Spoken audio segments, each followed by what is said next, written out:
un petit peu de chaleur humaine dans notre papotage. Oui, on s'est un petit peu serré comme ça les uns contre les autres. C'est parce qu'on est en affinité très forte avec les gens de Gameflow et auteurs de Affinity. Le petit papotage va nous permettre d'en apprendre davantage sur ce jeu. Un jeu autour des émotions, un jeu coopératif, ce qui permet quand même justement de ne pas avoir de gagnant et de perdant en disant ouais t'es mauvais joueur donc du coup je vais te mettre une émotion glauque. Coopératif, on a fait, oui non c'est juste pour pouvoir le placer. C'était pour Jean-Philippe. Mais what the...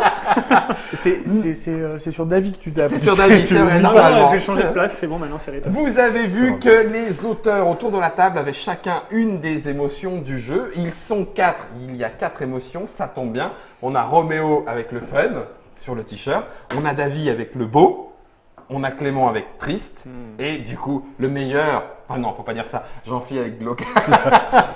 Ce sont les 4 auteurs, Clément, Roméo, David, Jean-Phi. Ils vont nous raconter un petit peu l'histoire de cette nouveauté, c'est chez Gameflow. Ça joue jusqu'à 8 joueurs, ça dure 30 minutes, mais en fait on pourrait jouer longtemps si on en avait envie puisqu'on enchaîne les parties. C'est illustré par Emma Ferraro. C'est disponible là en avant-première, hein, donc c'est du septembre 2018. Voilà. Vous avez la partie, l'explication de la partie. On a joué à 5, on a commencé à 4, voilà. On peut rajouter et revenir. On va s'attarder un petit peu ici sur l'histoire, parce que du coup, oui, le 4. Pourquoi 4 ? Vous vous connaissiez avant ou... Oui, on se connaissait voilà, un petit peu. Ouais, non. En donc gros, c'est beau. Voilà. C'est beau. Non, pour la petite histoire, on est tous plus ou moins auteurs de jeux dans la région de Grenoble. D'accord. Voilà, Jean-Philippe est à Grenoble et puis David est à Saint-Jean-en-Royan. Un petit patelin au pied du Vercors. Voilà. D'où le plus ou moins Grenoble. Ça a l'air bien, dis donc. J'irais bien visiter. C'est cool. Quand tu veux.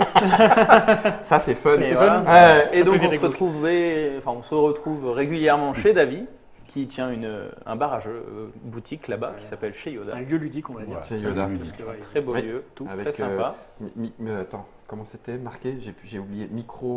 Nano Restaurant. Nano Restaurant, c'est ça. Nano Restaurant. Oui, j'ai vu ça. On peut manger sur place aussi. On peut manger sur place, d'accord. Donc on se retrouve régulièrement. Donc là, c'était en général une fois par mois ou voilà, pour tester les jeux des uns et des autres, faire des retours avec d'autres auteurs, voilà. Donc Julien Protière, Fabrice Lamouille, tous ces gens-là. Voilà. On se retrouve là-bas et on discute des jeux des uns et des autres. Et il y a un jour où en fait, alors que moi j'étais en train de réparer la roue de Julien crevée sous la pluie. D'accord. Ces trois-là, tristes. Voilà. Triste, oui, je suis d'accord. Ça en fait déjà 3 d'émotions. Bien, j'en fais bien. Ces 3-là ont commencé à mélanger 2 protos. C'était pas glauque, mais bon, ça peut être glauque. Là, c'était peut-être plutôt fun. Ouais, c'était fun, ouais. Du coup, moi, né d'une blague en fait avec Clément sur un festival, je voulais faire un jeu sur de l'improvisation, etc. Des trucs qui me faisaient marrer. C'était surtout le titre qui était chouette. Hein. Enfin, c'était Mon doigt dans ta truite. Là, c'est glauque. Voilà, là, on l'a vraiment. C'était un jeu dadaïste, tu vois, parce que ça me fait bien marrer, quoi. Et David avait un autre proto qui s'appelait Délicieux Squelette, voilà. pour Cadavrexki. Donc du coup, vous avez fait Mon doigt dans ton délicieux squelette. C'est ça. on a préféré éviter. Il y avait du Cadavrexki ou Mon squelette de truite. C'était de la construction de phrases aussi, mais pas du tout sur le même schéma qu'Affinity. D'accord. Où on devait répondre à des objectifs de construction de phrases, mais on était plutôt sur des genres, des thématiques, science-fiction, drôle, des choses comme ça. Voilà. D'accord. Avec beaucoup de cartes pour faire une phrase, etc. Et du coup, on a commencé à triturer, à bosser sur les différents protos, puis à dire des bêtises. Bah oui, c'est comme ça voilà, que normal, la création se libère et parfois. Très rapidement, en fait, c'est assez marrant. On a commencé à se marier. Ça fait un peu cliché de dire ça, mais c'est vrai. En fait, la mécanique principale d'Affinity est née, en fait, quasiment finale, en peu de temps. Ouais. Et puis Clément, Julien est parti en fait avec sa voiture crevée. On avait réparé. Qu'ils avaient réparé. La pluie s'était arrêtée. Voilà, Clément est rentré mouillé, trempé. Ouais. Voilà, et puis alors que nous on était un peu dans cette frénésie-là, on lui dit regarde, c'est fun, regarde, c'est super, voilà, il se passe le jeu et il se fait Roméo, t'étais là? On était tous les trois en attendant que Clément revienne. Et Clément est arrivé vraiment tout début là machin, on s'est bien marré et puis on a commencé à écrire des cartes. Et là, c'est frénétique. Là, ça a été assez. Ça a été on s'est lâché. C'est ça. Les vannes se sont ouvertes et vous vous êtes mis à écrire des cartes. Tout l'après-midi jusqu'à la soirée. Il y avait des soirées jeux pile poil ce soir-là et on n'a pas lancé le proto direct, comme ça. C'était une soirée jeu Gameflow où donc David nous avait invités pour qu'on parle de Chimère à ce moment-là. Qui est votre premier jeu pour Gameflow. Pour faire découvrir aux gens de Saint-Jean-en-Royan. Donc voilà, et finalement, on n'a pas fait beaucoup de chimères. Mais c'est rigolo parce que tourner le proto. Ça veut dire quand même, comme tu le dis, et c'est rigolo pour ceux qui ont déjà joué à Affinity, pour ceux qui ne l'ont pas fait, n'hésitez pas à regarder un petit peu la vidéo, mais c'est encore pas la même chose que de le vivre. On a joué une partie avec Germain au Flip, par exemple. Ça fait partie de ces jeux où alors on parle souvent, c'est une évidence, c'est un peu cliché comme tu disais tout à l'heure, mais en l'occurrence c'est assez vrai. D'emblée, ça fonctionne. Tu as de suite envie de faire ta première phrase, de la tester entre guillemets avec les joueurs. Et donc c'est ce qui s'est passé. Ça a été une évidence dès que le mélange entre guillemets, la mayonnaise a pris immédiatement. Ça nous a tellement donné envie de faire des tonnes de phrases et de rajouter des idées. Celle-là, il faut qu'ils la testent les autres. Pendant la soirée jeu, on avait une petite table où tu avais deux gars qui découpaient des cartes. Donc on écrivait au fur et à mesure. Ça c'est génial aussi. On a imprimé dans la foulée des smileys. Vraiment dans des sleeves opaques, on a mis les smileys et puis les bouts de phrases qu'on avait écrits au stylo feutre et les gens c'était parti quoi. Ça marchait d'emblée. Et à un moment j'ai dû leur demander d'arrêter, qu'on arrête d'écrire des trucs et se marrer entre nous parce que je ne bois plus quoi. Sorti, tu vas jouer les fumer cigarettes, aller prendre l'air. Sinon ça peut être glauque là pour le coup. Tu vois. Mais en l'occurrence. Donc de suite, je ne sais pas si c'est de suite, mais Roméo et Clément, puisque vous êtes côté éditorial aussi, mais de suite vous vous êtes dit on signe le lendemain, je crois. Je crois que c'était le lendemain. Le soir même avec Jean-Philippe. On peut pas le rater. C'était sûr. Il y avait beaucoup de travail à faire dessus, mais on s'est dit mécaniquement c'était rodé quoi. Il y avait beaucoup de travail sur l'écriture et sur énormément. Parce qu'on avait beaucoup de phrases qui étaient un peu trop dirigées, un peu trop. On avait trop typé. Ouvre doucement sa veste.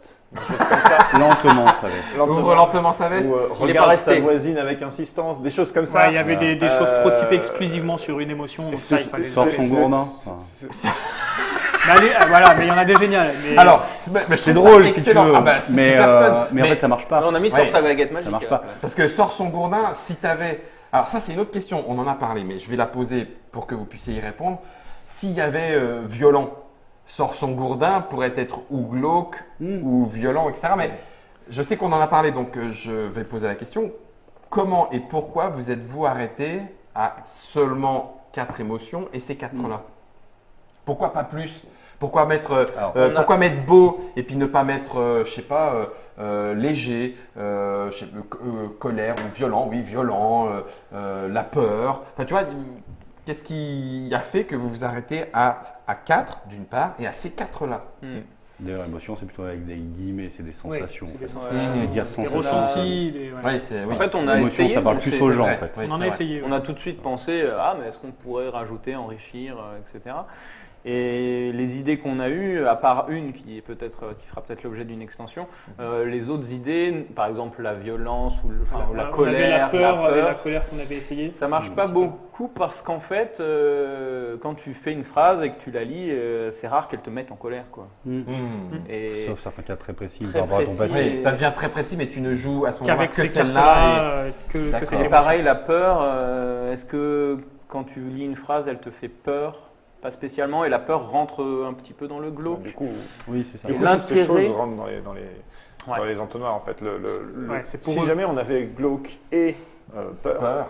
Eh ben, on devrait trouver des phrases qui seraient difficiles de viser peur plutôt entre l'un que glauque. Alors que si peur n'existe pas, en fait tout finit dans glauque. Et c'est bien d'être assez si on a trop d'émotions différentes, c'est très dur d'en cibler une. Et à l'inverse, si on a trop peu d'émotions, c'est une une chance sur deux. Même avec la version enfant où il n'y a que 3 émotions, beaucoup de gens lors des tests et ça nous disaient mais ça va être super facile. Et ben non, pas du tout en fait. Parce que elles sont vraiment, c'est vraiment poreux. En fait, il y a plein de choses et selon comment toi tu as vécu certaines choses, enfin ton passif, ou ton interprétation du moment, etc. Enfin, il va se passer plein de trucs. On l'a bien vu pendant la partie. On l'a bien vu, c'est ce que j'allais te dire. On chacun raconte une histoire avec ses cartes. J'ai une image, je l'interprète comme ça. Vous, sans l'image, vous l'avez interprété autrement et vice versa dans tous les sens. Donc oui, effectivement. Donc 4, joie, beau, fun, glauque et triste. Donc du coup, ça permet d'avoir en même temps un grand panel.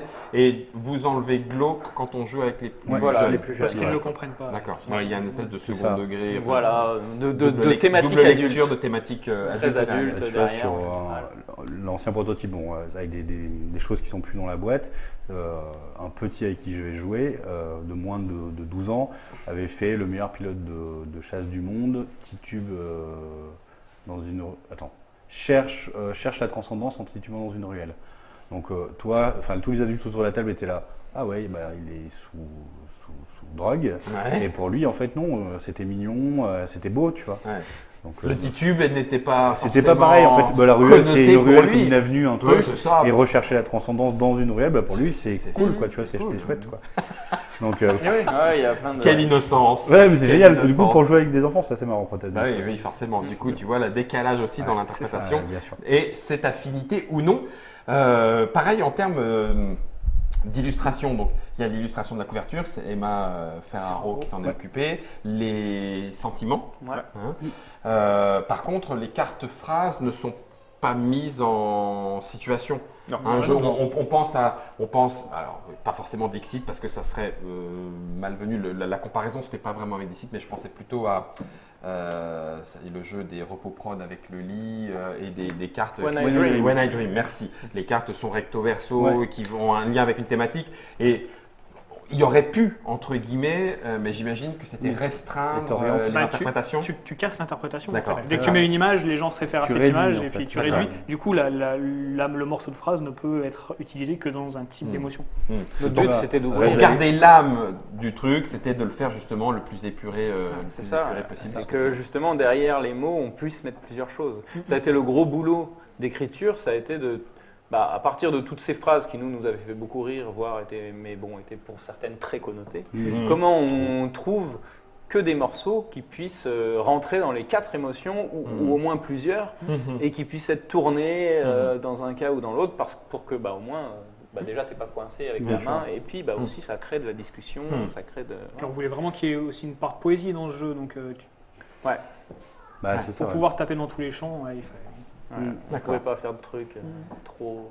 2 autres petites questions. Vous en avez parlé tout à l'heure et en même temps en racontant l'histoire du jeu, ça m'a sauté aux yeux, j'y avais pas forcément pensé avant. Tu fais, ah mais oui, bien sûr, pourquoi est-ce qu'il n'y a pas une carte Velleda où du coup, une fois dans la partie, tu vas devoir utiliser en inventant toi-même ton bout de phrase. Vous l'avez évoqué tout à l'heure à l'initiation du jeu où tout le monde s'est mis à sortir des phrases et des phrases et des phrases. Et ça a l'air fun aussi, tu as presque envie de dire, ah tiens, c'est rigolo, ça participe aussi au jeu. Est-ce que ça vous a traversé l'esprit? Est-ce que vous vous êtes dit non parce que ça va partir en cacahuète et ça va faire trop? Attends. La réponse en image. Attends, regarde, il est en train de nous sortir un truc. Alors Roméo, tu vas pouvoir parler de ça. Alors, on n'en a pas parlé encore, on va en parler. On a des goodies en fait. D'accord. Donc là, ce qu'on a fait pour les goodies, donc chaque goodies, c'est un petit set de 9 cartes. Donc il y a 3 cartes vertes, 3 cartes jaunes, 3 cartes rouges. Et en fait, on a 7 qui sont trouvables à différents endroits. Donc en fait, celui-là par exemple sera dans le magazine Plateau. Voilà, le 7 sur 7, il sera dans le Plateau. C'est tout à fait. D'accord. Et donc on a un qui sera disponible dans les boutiques, un qui sera à Cannes et peut-être le Festival du Sud où on va voir un petit peu. Paris Ludique et autres festivals. Les autres salons. Les salons en général. Via Internet. Voilà, sur des concours qu'on fera sur Internet, sur notre page Facebook, ou par des sites. Mais vous m'intéressez. Des sites ludiques, mais je ne sais pas s'il y en a beaucoup. Il y en a pas tant, on ne fera pas. Puis c'est pas tous pros, ils sont pas indépendants, tout ça. Barrage, n'importe quoi. Barrageux. Ah bah tiens. Redis voir comment il s'appelle. Chez Yoda. C'est un genre voyant. Un pote à moi aussi.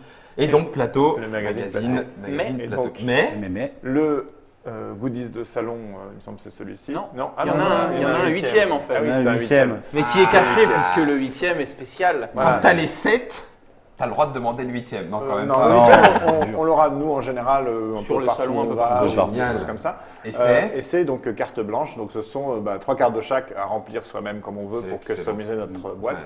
L'idée, c'est qu'on se demandait si on pouvait en mettre dans tous les goodies à droite à gauche, et on s'est dit qu'au final, peut-être que des gens préfèrent ne pas en avoir.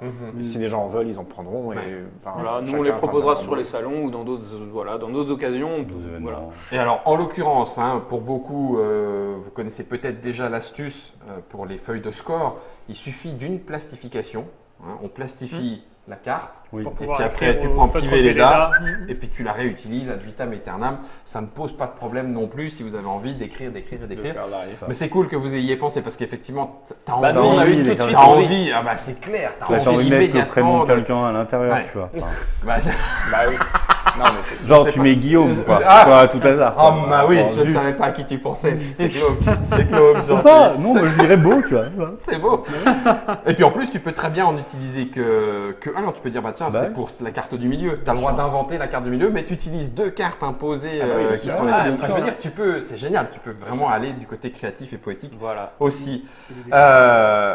Dernière question, j'avais dit qu'il y en avait 2. La première, la voilà, c'est les goodies, l'aspect créatif. Dernière, est-ce que oui, tu en as parlé tout à l'heure, a priori, ça se prête à extension ou pas tant que ça? Ceci prête bien, il y a plusieurs choses. Donc, les extensions de base qu'on peut faire, c'est rajouter des cartes, tout simplement. Donc, on a prévu des sets de 20 cartes de chaque, 25, à peu près, 20 comme ça. 20 ou 25. On a déjà des tas de cartes qu'on a écartées du prototype pour plus tard, qu'on sait qui marche. Parce quand on a bossé, on en a écrit vraiment beaucoup, plus que ce qu'il y avait besoin dans la boîte. Et après, pour des questions aussi éditoriales, on en a mis 60 de chaque, ce qui est pas mal, ce qui est largement suffisant. Mais c'est vrai qu'au bout de un certain nombre, 45 parties, on peut se dire si on rajoute des trucs, c'est cool. Donc on peut donc rajouter des cartes comme ça, donc des petites extensions, juste une petite boîte avec des cartes. Et l'autre extension qu'on a, qui est pas mal avancée, elle est encore un peu en développement, mais pas mal avancée, c'est donc une 5e émotion. Et cette 5e émotion, c'est sensuel. Donc c'est pour jouer l'érotisme. C'est drôle. Les adultes. Parce que là, pour le coup. La sensualité, c'est compliqué. C'est supra complexe. Le sensuel des uns avec le glauque des autres. C'est ça. C'est là où le palier est très sympa. C'est clair. Ça marche très bien. Sans être graveleux. C'est très différent du reste. En fait, c'est pour eux, mais c'est effectivement particulier. Les cartes qu'on ajoute sont toutes très soft. Ça va être sur un lit de pétales de rose ou des choses comme ça. Et ça va être le reste. On fait un clin d'œil complice. Voilà, des choses comme ça. Avec son petit canard. Non. Je crois qu'on avait. Je ne sais pas si on n'avait pas parlé d'un canard quelque part, mais il n'est pas resté au final. Quelqu'un l'a pris. Avec un canard, ça marcherait. Avec un canard, ça fonctionne. Avec son petit canard. Là, c'est déjà un peu plus coquin. C'est très orienté. C'est peut-être un peu orienté. Donc voilà. Donc on a cette 5e émotion qui va sans doute venir si le jeu marche. C'est ça. Ça, c'est entre vos mains à vous, puisque comme d'habitude, on le sait, les extensions, c'est souvent un pourcentage de première vente. On sait qu'on n'en vendra pas autant, donc entre 50, 30, 20% en fonction. Donc, des jeux. Pour qu'un éditeur, il faut que ça soit intéressant aussi, en tout cas viable. Voilà, ne serait-ce que viable. Ne serait-ce que viable économiquement. En tout cas, c'est possible. Et si Affinity vous intéresse, a priori, à part les grognons, il y en a toujours et ils ont tout à fait le droit. Il n'y a pas grognon dans les émotions, donc effectivement, c'est peut-être pas un jeu pour eux. Mais sinon, je pense que c'est quand même jouable beaucoup et par beaucoup. En famille, avec des amis, sans adultes, glauque, amis adultes, à se raconter des bonnes vannes. Vous avez la partie dans la Trick Track Télé, quoi qu'il en soit, parce que vous pourrez vous en rendre compte par vous-même. Une fois encore, c'est pour vous en rendre compte. Le mieux après est d'y jouer. Ça tombe bien, vous serez sur les festivals pour en profiter. Et si vous voulez les t-shirts, il va falloir les tataner un petit peu. Parce que pour l'instant, on n'avait pas prévu, mais ils sont quand même super chouettes. Moi, je trouve qu'ils sont quand même super chouettes. Ça donne envie de choisir son t-shirt ou pas quand on aime les 4. C'était Affinity. Merci beaucoup. Merci à tous les 4 d'être venus nous le présenter. Il y a David, il est là. Il y a Clément, il est à côté. Il y a Jean-Phi, c'est son surnom. Jean-Philippe en vrai, mais Jean-Phi c'est bon. Jean-Phi c'est bon. Très bien. C'est bon. C'est fun.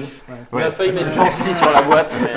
Mais... Et Roméo, pour les 4 auteurs, Emma, pour l'illustration, c'est Affinity. C'est dans les bacs ludiques tout bientôt, à essayer d'urgence pour le plaisir de se découvrir les uns et les autres et voir si on est en harmonie ou pas. Une fois encore, merci. On se retrouve avec d'autres aventures, y compris les extensions et les goodies. S'il y a moyen de gruger pour que j'ai les 7 d'un coup, je ne sais pas ce qu'il faut que je fasse pour. On s'arrange. C'est fun. C'est fun. On s'arrangera et ça va être fun. À vous les studios.